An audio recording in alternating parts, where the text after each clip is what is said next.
Hello guys and welcome to our YouTube channel Agile Learning. तो guys आज की इस वीडियो में हम लोग पढ़ने वाले हैं जावा कंपाइलर के बारे में। इस वीडियो के अंदर हम लोग कवर करेंगे कि जावा कंपाइलर काम कैसे करता है या वो कौन से फेजेस हैं जिसकी हेल्प से जावा हमारे कोड को मशीन कोड में कन्वर्ट करता है।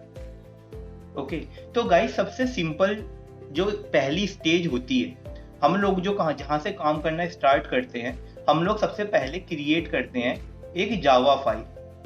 अब जितने भी जावा के कोड होते हैं वो सारे के सारे कोड डॉट जावा एक्सटेंशन के नाम से सेव होते हैं। अब वो डॉट जावा फाइल सबसे पहले हमारी कन्वर्ट होती है डॉट क्लास फाइल में। डॉट क्लास फाइल में, ठीक। अब डॉट क्लास फाइल बेसिकली हमारे कंपाइलेशन की जो पहली स्टेज है, ठीक है, उस स्टेज को पार करने के बाद हमारी पहली जो फाइल बनती है वो बनती है dot class file. Dot class file हमारी मशीन अंडरस्टैंडेबल फाइल होती है जिसमें कंप्लीटली हमारा कोड केवल और केवल बाइनरी फॉर्म में ही होता है, ठीक। उसके बाद आती है हमारी दूसरी स्टेज जिसको हम लोग बोलते हैं एग्जीक्यूशन स्टेज। तो एग्जीक्यूशन स्टेज के अंदर क्या होता है कि जो हमारी क्लास फाइल है वो फर्दर आगे प्रोसीड होती है और एग्जीक्यूट होती है with the help of JVM, ठीक। तो उस चीज को हम लोग आज एकदम डीपली पढ़ने वाले हैं कि एक एक स्टेप कैसे काम करता है, क्या क्या उसमें प्रोसेस होते हैं, तो हम लोग सब देखने वाले हैं। तो चलते हैं वीडियो की आगे की ओर प्रोसीड करते हैं। तो सबसे पहला जो हमारा प्रिंसिपल होता है वो होता है हमारा कंपाइलेशन।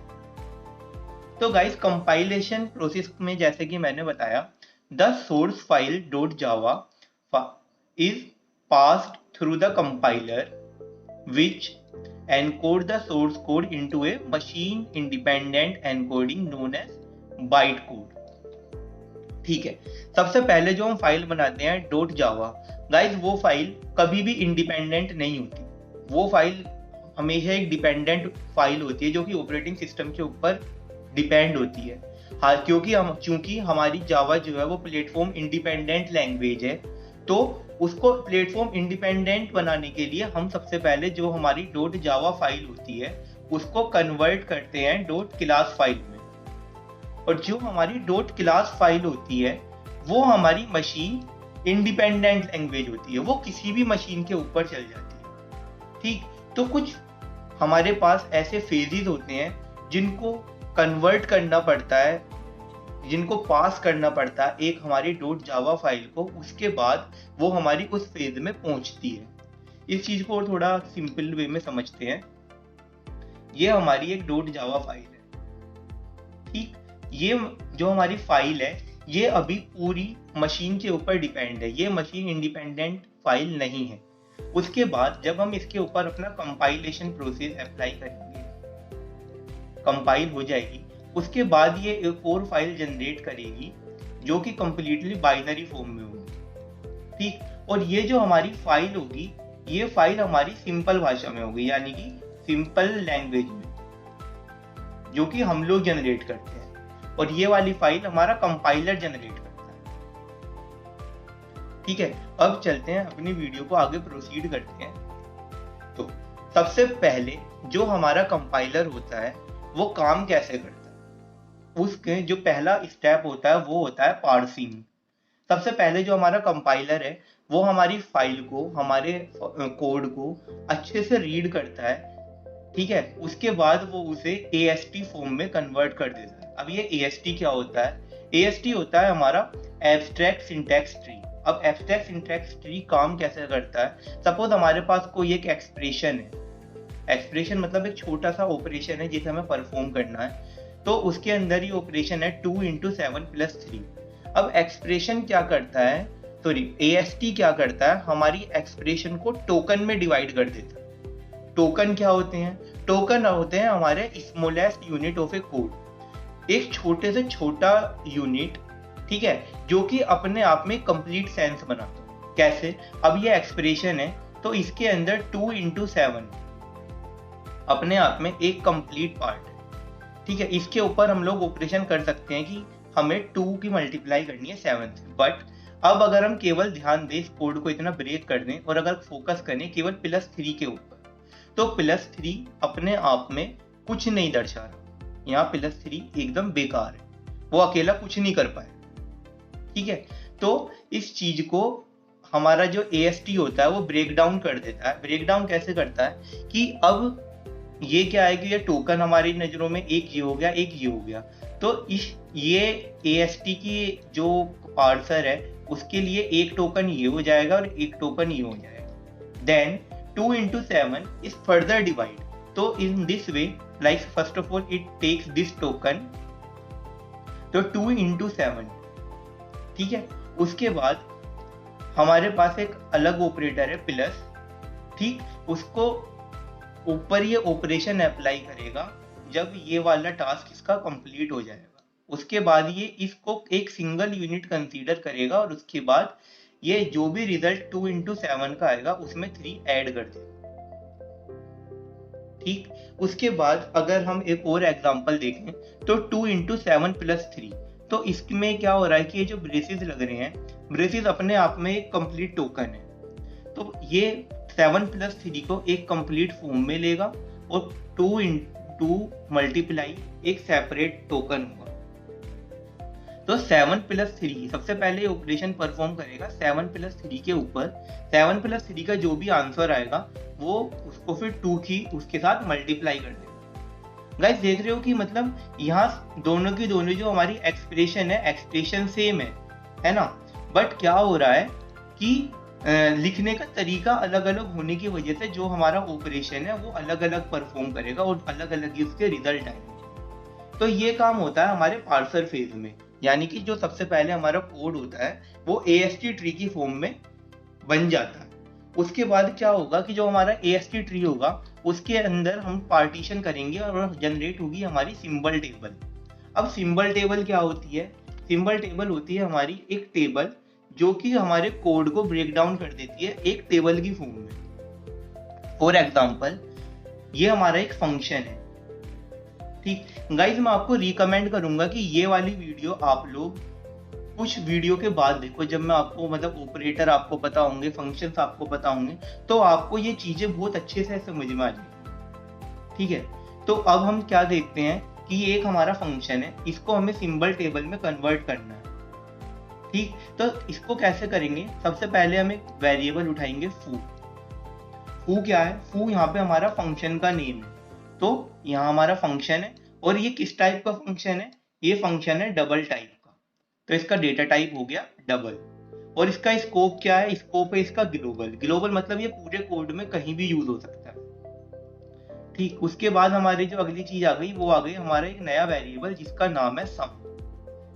तो सम क्या है? सम एक हमारा वेरिएबल है डबल टाइप का और इसका स्कोप क्या होगा? इसका स्कोप होगा केवल और केवल लोकल। ये केवल और केवल इस ब्लॉक के अंदर ही काम करेगा।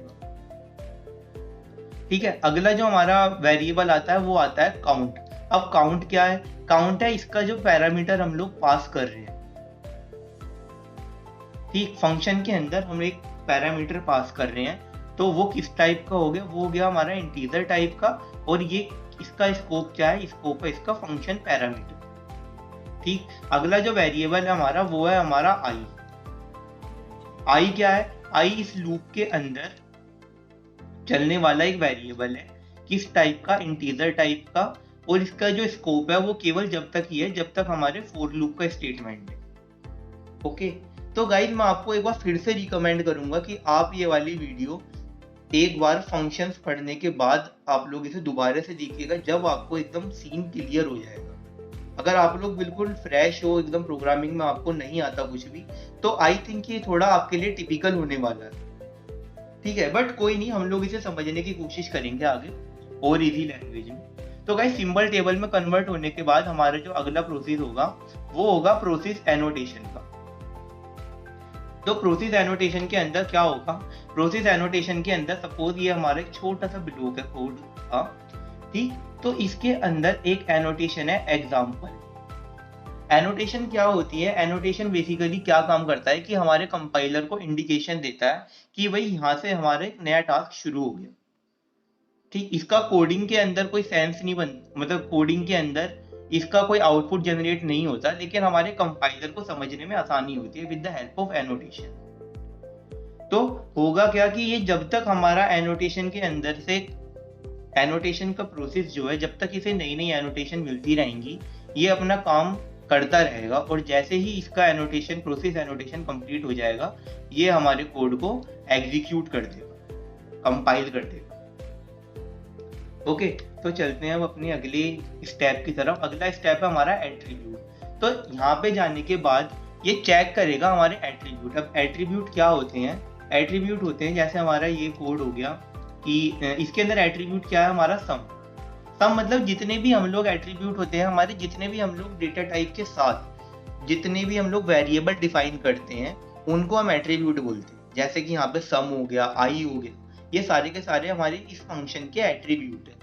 तो इस वाले स्टेप में क्या चेक करेगा कि जो भी हमारे सिंटैक्स ट्री के एट्रीब्यूट हैं वो मतलब परफेक्ट है ना, मतलब ऐसा तो नहीं है कि इधर उधर से उठ के आ गए और हमारे जावा कोड का जो सिंटैक्स है उसे वॉयलेट तो नहीं कर रहे, वो सब कुछ एकदम जो डिफाइन हुए हुए हैं। कहीं ऐसा तो नहीं कि हमने डिफाइन मतलब किसी वेरिएबल को डिक्लेयर करने से पहले ही उसे यूज कर लिया हो, इनिशियलाइजेशन से पहले ही हमने उसे यूज कर लिया हो, ऐसा तो कुछ नहीं हो रहा। अगर ऐसा कुछ होता है तो वो उसे डिवाइड मतलब उसे वहीं रोक देता है, ठीक है। और गाइस इसके नीचे 3 स्टेप और हैं जिनके अंदर प्रोसीड करने के बाद ही वो हमारी डॉट क्लास फाइल को जनरेट करता है, ठीक है। तो हमारे 6th स्टेप में क्या होता है कि हमारे एब्स्ट्रैक्ट सिंटैक्स ट्री के वो दोबारा से रीराइट करता है, उसके बाद ट्रांसलेट करता है अपने एकदम अंडरस्टूडेबल फॉर्म में, और देन जनरेट कर देता है हमारी क्लास फाइल, ठीक। तो ये गाइस हो गया हमारा कंपाइलेशन फेज। तो कंपाइलेशन फेज के अंदर हम लोगों ने देखा कि ये कैसे कैसे हमारे इन 7 स्टेपों की हेल्प से हमारी डॉट क्लास फाइल को जनरेट करता है, जो कि मशीन इंडिपेंडेंट फाइल होती है, ठीक है। अब चलते हैं गाइस अपने सेकंड फेज की तरफ। सेकंड फेज है हमारा एग्जीक्यूशन फेज। तो अभी तक के जो हमने अभी तक कंपाइलर का जो काम था, उसमें उसने हमें एक डॉट क्लास फाइल जनरेट करके दी, ठीक है। अब डॉट क्लास फाइल जनरेट होने के बाद हम लोग क्या देखेंगे कि हमारा जो एग्जीक्यूशन फेज है उसके अंदर हमारे 3 स्टेजेस होती हैं।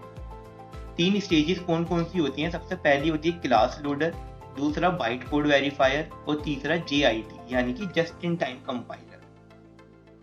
तो एक बार एग्जीक्यूशन स्टेज में देखते हैं कि क्या होता है। The class file generated by the compiler are independent of the machine और the operating system which allow them to run on any system, ठीक है। तो जैसा कि मैंने अभी बताया था कि जो हमारी क्लास फाइल होती है वो मशीन इंडिपेंडेंट होती है। जब तक वो कोड हमारा सोर्स फाइल के अंदर होता है वो मशीन डिपेंडेंट होता है, लेकिन जैसे ही हमारा compiler dot class file generate कर देता है तो वो हमारा मशीन इंडिपेंडेंट हो जाता है, वो आप किसी भी ऑपरेटिंग सिस्टम के ऊपर चला सकते हैं, ठीक। तो to run the main file, ठीक है, pass to the JVM, then goes through the 3 main stages before the final machine code is executed। तो वो 3 स्टेजेस कौन सी होने वाली हैं इसके बारे में हम लोग अब डिस्कस करेंगे। तो सबसे पहली जो हमारी स्टेज होती है वो होती है क्लास लोडर। गाइस ये वाला जो क्लास लोडर का जो कॉन्सेप्ट है, क्लास लोडर का कॉन्सेप्ट हमारे इंटरव्यू में बहुत ज्यादा पूछा जाता है। क्लास लोडर बहुत ही इंपॉर्टेंट है इंटरव्यू प्रोस्पेक्टिव से, ठीक है। तो क्लास लोडर क्या होता है? क्लास लोडर हमारा रन टाइम पे जितनी भी क्लासेस होती हैं उन्हें मेन मेमोरी के अंदर लोड कर देता है। गाइस होता क्या है कि जब हमारा प्रोग्राम एग्जीक्यूशन स्टेज में जाता है यानी कि रन टाइम में जाता है, तो रन टाइम में क्या होता है कि जो हमारा JVM है, JVM हमारा लिंकिंग प्रोसेस स्टार्ट करता है।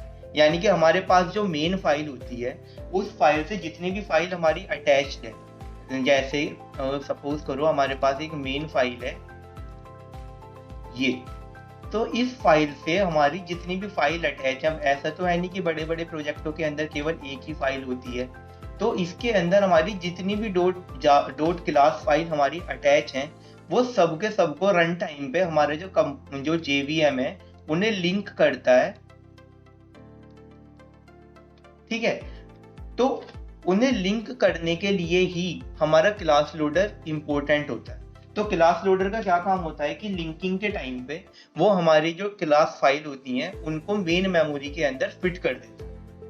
ठीक, अब ऐसा नहीं है गाइस कि एक बार आपने अगर प्रोजेक्ट चला लिया और उसकी जितनी भी क्लास डॉट क्लास फाइल है वो सारी की सारी बार बार हमारी मेन मेमोरी में अपडेट होंगी या लोड होंगी। अगर एक बार फाइल हमारी मेन मेमोरी के अंदर लोड हो गई क्लास लोडर की हेल्प से, तो अगली बार केवल हमारी जो पेरेंट क्लास होती है वो ही चेक करेगी कि ये वाली क्लास फाइल हमारे पास है और वो सिंपली उसे फिर एग्जीक्यूट कर देगी। तो इसको एकदम अच्छे से समझते हैं। Java class loader is used to load the classes at run time.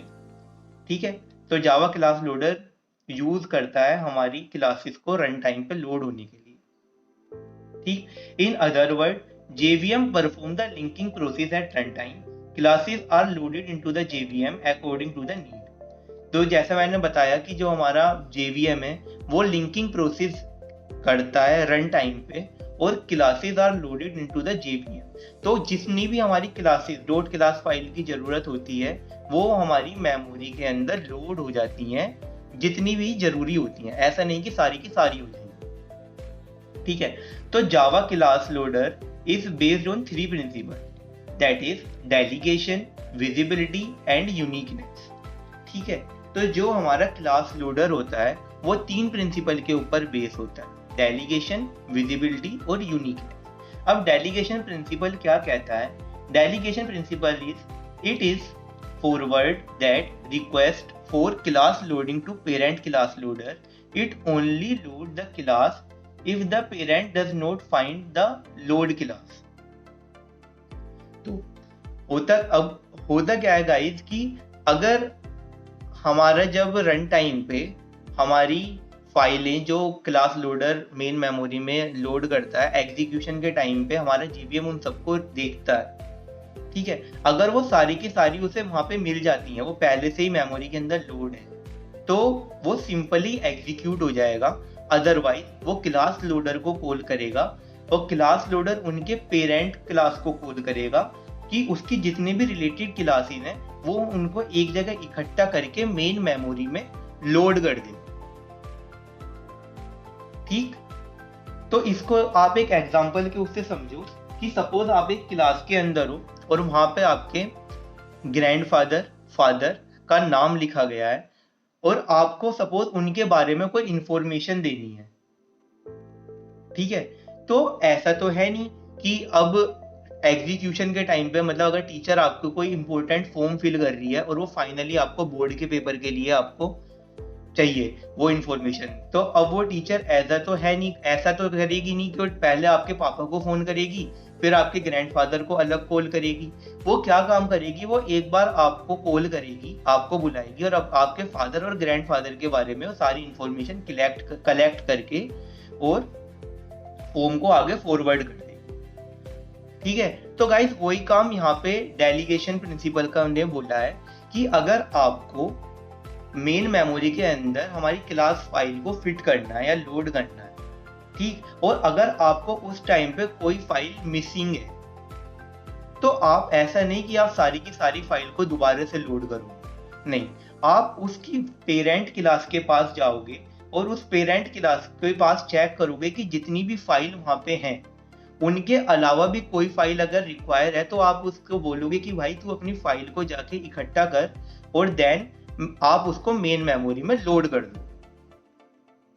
ठीक है, अगला जो हमारा प्रिंसिपल है वो है विजिबिलिटी प्रिंसिपल। अब विजिबिलिटी प्रिंसिपल क्या बोलता है? विजिबिलिटी प्रिंसिपल बोलता है कि जो आपकी पेरेंट क्लासेस जितनी भी आपकी चाइल्ड क्लासेस को मेन मेमोरी के अंदर लोड करती हैं, तो हमारी चाइल्ड क्लास के पास वो अपॉर्चुनिटी होती है, वो राइट होता है, वो अलाउ होता है कि वो सारी क्लासों को देख सके।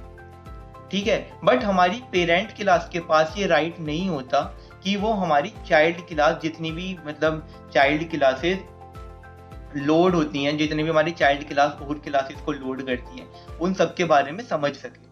तो एक बार पढ़ो कि it allows child classes loader to see all the classes loaded by parent class loader, but the parent class loader can not see classes loaded by the child class loader. ठीक। अगला जो हमारा प्रिंसिपल है वो है हमारा uniqueness principle. तो uniqueness principle क्या होता है, ये केवल एक बार में ही हमारी फाइल को लोड होने की अलाउड करता है। अगर हमारे पास पहले से ही बहुत सारी फाइल हैं, ठीक है, वो फाइल पहले से ही अगर हमारे पास मेन मेमोरी के अंदर है तो हम उसे दोबारा से लोड नहीं करेंगे। वो हमारा इस यूनिकनेस प्रिंसिपल के अंदर आता है जो कि फॉलो करता है डेलीगेशन प्रिंसिपल, ठीक है। तो गाइस ये हो गए हमारे क्लास लोडर के प्रिंसिपल। अगला जो हमारा पॉइंट है कि क्लास लोडर कब और कैसे काम करता है। तो क्लास लोडर काम करता है, it check if the class is already loaded, ठीक है, ये हमने डेलीगेशन प्रिंसिपल में पढ़ा था। If the class is not loaded ask parent class loader to load the class. सबसे पहले वो ये चेक करेगा कि क्या हमारी क्लासेस पहले से ही लोडेड हैं। अगर लोडेड है तो इट्स ओके, वो एग्जीक्यूट के फेज में भेज देगा। लेकिन अगर लोडेड नहीं है तो वो उसकी पेरेंट क्लास को कॉल करेगा और उससे पूछेगा कि आप अपनी इस क्लास को लोड करो, ठीक है। If parent class loader cannot load class, attempt to load it in the class loader. Okay, तो आई थिंक आपको समझ में आ गया होगा कि क्लास लोडर कैसे काम करता है, ठीक है। अब अगला टॉपिक है कि क्लास लोडर कब काम करता है, व्हेन। तो क्लास लोडर कब काम करता है? क्लास लोडर हमारा जब काम करता है, सबसे पहले जब भी हमारा कोई नया बाइट कोड एग्जीक्यूट होता है, जब हमारा क्लास लोडर फंक्शनिंग में आ जाता है, या फिर जब कभी भी हम किसी स्टैटिक रेफरेंस को कॉल करते हैं उस टाइम पे हमारा क्लास लोडर काम करता है। जैसे कि एग्जांपल हो गया सिस्टम डॉट आउट। अब सिस्टम डॉट आउट क्या होता है, इस चीज को आप एक कोडिंग की हेल्प से समझोगे अभी आगे जब हम और प्रोसीड करेंगे। वैसे मैं बता दूं, सिस्टम डॉट आउट हमारा एक क्लास और ऑब्जेक्ट होते हैं और जिसकी हेल्प से हम एक फंक्शन को कॉल करते हैं जो हमारे प्रिंट करने के लिए काम आते हैं, ठीक है।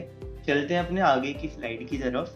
तो गाइस अगला आता है कि टाइप ऑफ क्लास लोडर। तो हमारे क्लास लोडर के कितने टाइप होते हैं? तो गाइस हमारे दो टाइप होते हैं क्लास लोडर के। पहला टाइप हो गया हमारा प्राइम ऑर्डियल और दूसरा हो गया नॉन प्राइम ऑर्डियल। तो प्राइम ऑर्डियल हमारा जो क्लास लोडर है वो पहले से ही बाय डिफॉल्ट एग्जीक्यूटेड होता है, ठीक है, एम्बेडेड होता है।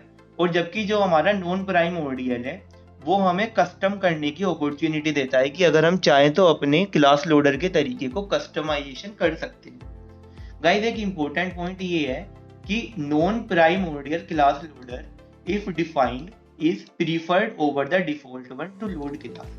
अगर आप लोग non primordial class loader में कुछ चेंजेस करते हो तो उसकी प्रायोरिटी फर्स्ट होगी as compare to primordial class loader, ठीक है। गाइस अब चलते हैं अपने अगले एग्जीक्यूशन स्टेज के ऊपर, that is byte code verifier. तो बाइट कोड वेरीफायर हमारा क्या होता है कि after the byte code of A class is loaded into the class loader, it has to be inspected by the bytecode verifier whose job is to check that the instruction do not perform damaging action। तो guys जब आपका code एक बार main memory के अंदर load हो गया उसके बाद आपका बाइटकोड वेरीफायर का काम स्टार्ट होता है, जिसका काम होता है आपके कोड को इंस्पेक्ट करना कि कहीं वो हमारे जो जावा का जो एक क्राइटेरिया है उसे कहीं से वॉयलेट तो नहीं कर रहा। तो वो क्या क्या चेक करता है, वो चेक करता है कुछ चीजें जैसे कि variables are initialized before they are used, कि क्या हमारे जो वेरिएबल हैं वो ऐसा तो नहीं है कि हमने इनिशियलाइज करने से पहले यूज कर लिए हो, ठीक है। Method calls match the type of the object reference, rules, ये बहुत सारी चीजें हैं जो हमारा बाइट कोड वेरीफायर चेक करता है जब कभी भी हमारी इस स्टेज में कोड पहुंच जाता है। उसके बाद हमारा गाइस लास्ट जो स्टेज है वो है जस्ट इन टाइम।